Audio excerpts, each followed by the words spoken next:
I want to take us back to the beginning. I want to take, not the beginning, just about an hour ago.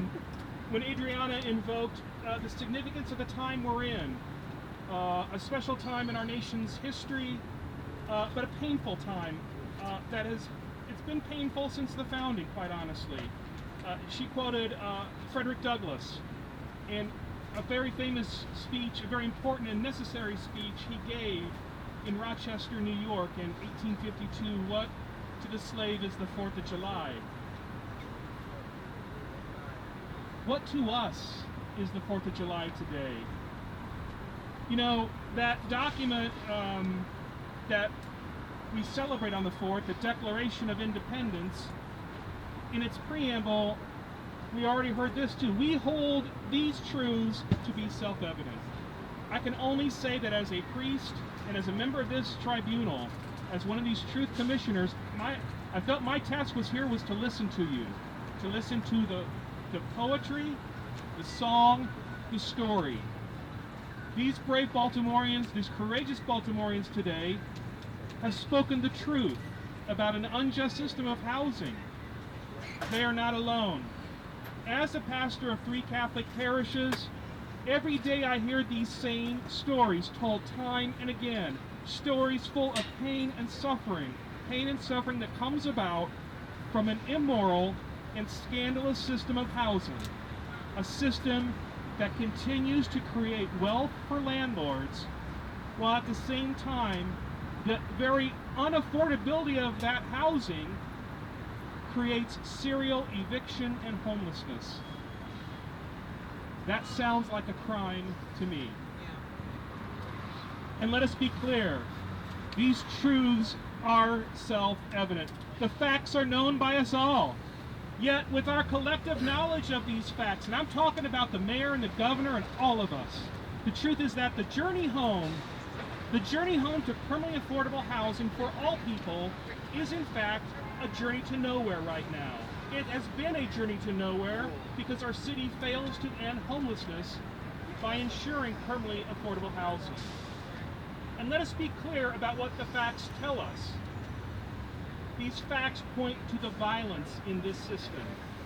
The real violence that exists whenever and wherever people's human rights are being denied.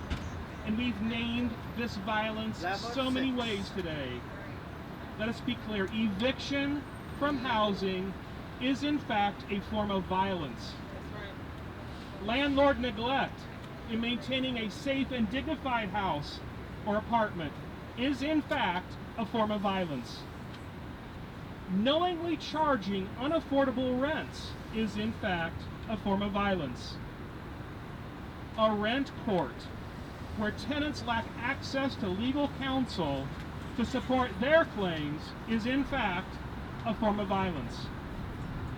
Failing to provide non-congregate housing to all in a time of pandemic is in fact a form of violence. We are finders of fact, not just us at this table, all of us here today, in fact, this city and state. And as finders of fact, we must declare today that in Baltimore, this violence continues unabated, and that this violence is harming especially the black and brown communities of our city and state the most. Today is July 2nd, 2020.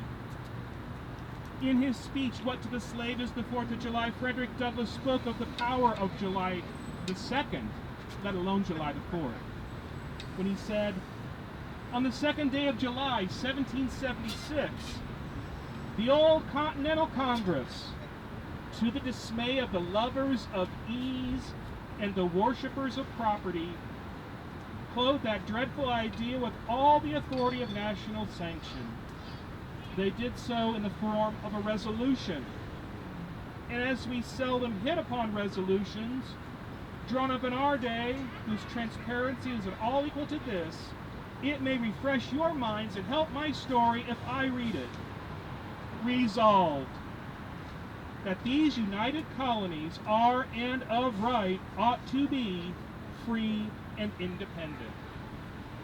We know that 2 days later, resolution led to declaration, the Declaration of Independence that is supposed to be revered.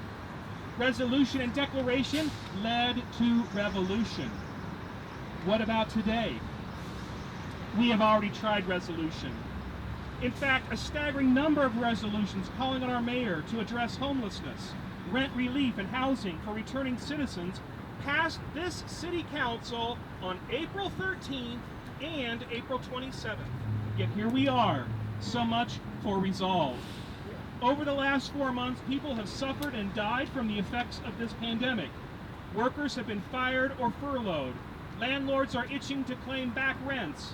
And everybody knows these rents cannot be paid. It was said earlier, these rents cannot be paid now by anybody who has suffered so much.